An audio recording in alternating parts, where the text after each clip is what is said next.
took the flag down. The next day it was hung. That was sort of a big story. So, you know, the U.S. Mint had a little body swaying in front of it for a couple of days. Not unlike in the old pirate days, to send a signal to everybody else. And no one else dared take down the American flag in front of the Treasury again.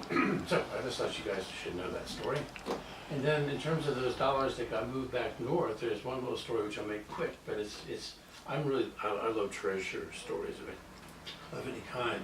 But the one that you guys might like to know is there was a ship called the SS Republic, which was carrying all those extras, silver half dollars and gold coins from the New Orleans Mint, 1861, from New York to go back to New Orleans after the war ended in the fall of 1865. It was a big paddle boat. I've seen pictures of it. It sank in a storm just off the coast of Savannah. No lives were lost. 80 people were recovered, but several $1 million worth of gold and silver coins stayed at the bottom of the Atlantic Ocean until 2003, when somebody found the ship and they raised those coins, which still look like the day they were minted, of course. So if you're ever interested in sunken treasure stories, and one that deals directly with New Orleans, they were able to do some analysis and say out of the 50,000 coins, all of them were struck by the South, except for 2, which they could identify as being just because of the condition of the coin and the way there were certain cracks and imperfections in the rim due to wear. So someone said 2 of them were struck by federal hands, 50,000 of them were struck by Confederate hands. So the crew that found, the diving crew that found it. Yeah. Does the law now say that finders keepers, or has the archaeological laws changed that it becomes? I guess it depends on whether or not it was international waters or not, and I didn't read that far. That's a great question. I don't think it was terribly far offshore. You know what I'm saying? From the standpoint of those ships just weren't that safe in deep, deep, deep water, so maybe the state of Georgia got a little claim. I have no idea, but there's a lot that's been written about it. Alrighty, we'll tell the story of the Jeff Davis and the half dollar. It's worth telling you. Alright, the front looked exactly the same.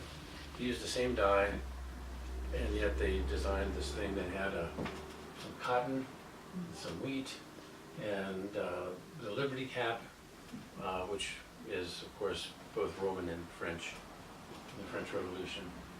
And 4 guys got it. A guy named Dr. B.F. Taylor, who was a doctor but became a coiner for New Orleans, don't ask me why. A guy named Leonard Riddle, and some people think it's Biddle, we can find nothing about him, also a doctor. A Dr. E. Ames of New Orleans, also lost to time. And Christopher Memminger, who was the treasurer for the Confederate States of America, but he turned his directly over to Jeff Davis. So there were only 4 of them. Why were there only 4 after going to all that trouble to? That's a great question. I don't know. I don't know why, why didn't Robert E. Lee get one of them, or P.T. Beauregard, or, one of the big names. Stonewall. Yeah.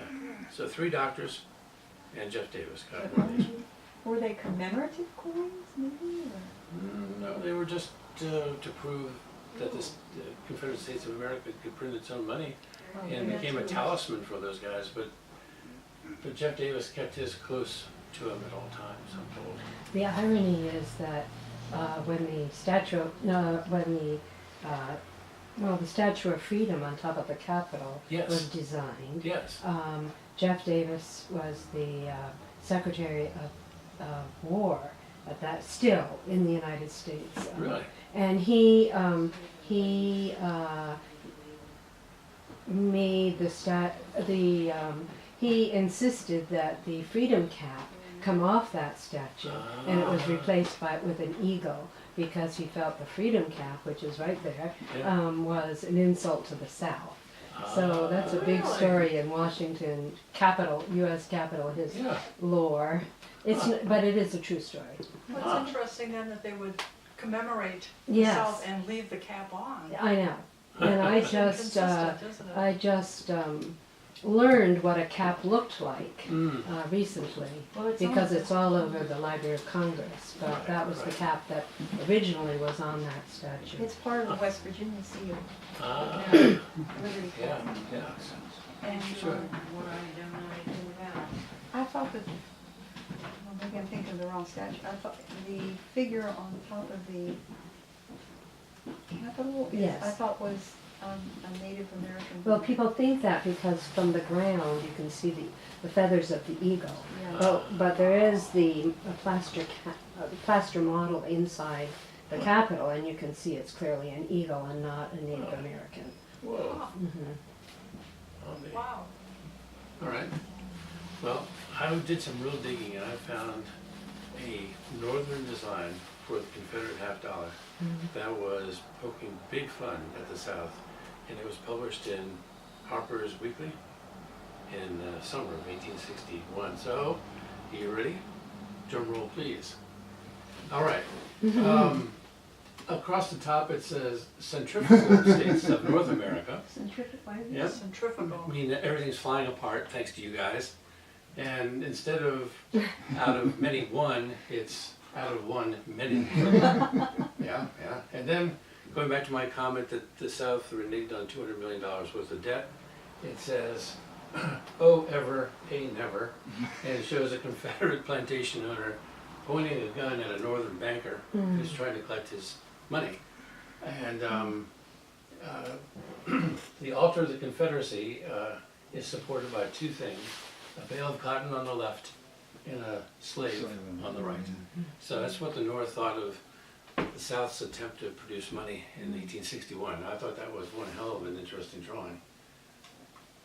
And so that's I just found this particular statement. So I wanted to find out why did it say, "Oh, ever, pay never," and then I found it was they specifically said, "We're never going to pay you guys back the $200 million that we owe you." So then, to finish off the Jeff Davis story, I don't know if you guys ever heard the story that when he was captured, he was wearing women's clothing.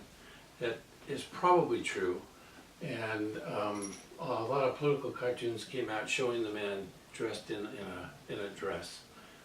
It was more likely that it was what did Ed Bears call it? A raglan? Raglan, like a cape. Yeah. Something that women and men both wore, and I'm just saying I don't know. Ed Beers wasn't there. Well, I certainly would defer to Ed Bars, that Yeah, he, yeah. he'd Sure. be the authority. But I've But read he a was lot with of his wife, Right. Verena, and one story is that Verena gave him some cape Right. Right. to try to, he was trying to get away from them, Sure. and so he would be captured, but not the family, but he succeeded in getting everyone captured. Right. Exactly. But he had his coin on him. Now, a woman's dress, as you guys know, had a lot of different ways to hide just about everything. Women were great at moving contraband, medicines, hidden notices, money. So it wouldn't surprise me. I mean, I'm not, it doesn't matter to me one way or the other which way, but it's interesting that that story, not that he was wearing a dress, but that he had his coin was collaborated. Somewhere in my mass of paper here, I have a story for you, but I can almost memorize it by heart. A coin dealer in New York City wrote to Jeff Davis in 1879 and asked him, because there were some restrikes up in New York, about 2,000 restrikes of that coin were being sold as souvenirs. And so if somebody wanted to buy the coin, he was prepared to spend a lot of money if it was the one that Jeff Davis had once owned, so he wrote to Jeff. And indeed, he wrote back from his home and said, I did once own such a coin. When I was captured, it was my wife's trunk. The Northern soldiers confiscated it, as well as other things of value to me personally. And I'm sad to say I cannot tell you whether or not that coin is the one that I had on me at the time. But then I did some more homework, and I don't know, does anybody know where Cashtown, Pennsylvania is? Yeah, okay.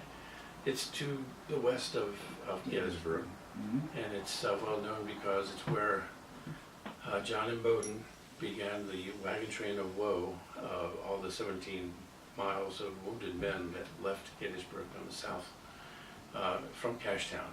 So I kind of know a little bit about it. It's got some interesting tales. The Cashtown Inn was supposed to be Confederate headquarters for a while, wasn't it, I believe? Okay. Anyway, the story is, there's a guy named Mark Braham, B-R-A-E-H-M, who was about 70, 75 years old and showed up in Gettysburg, claimed to be living in Cashtown, and claimed to have the very $50 that Jeff Davis had. He told a convincing story to the Gettysburg Coin Club that his daddy had been in the Civil War and was serving with men who actually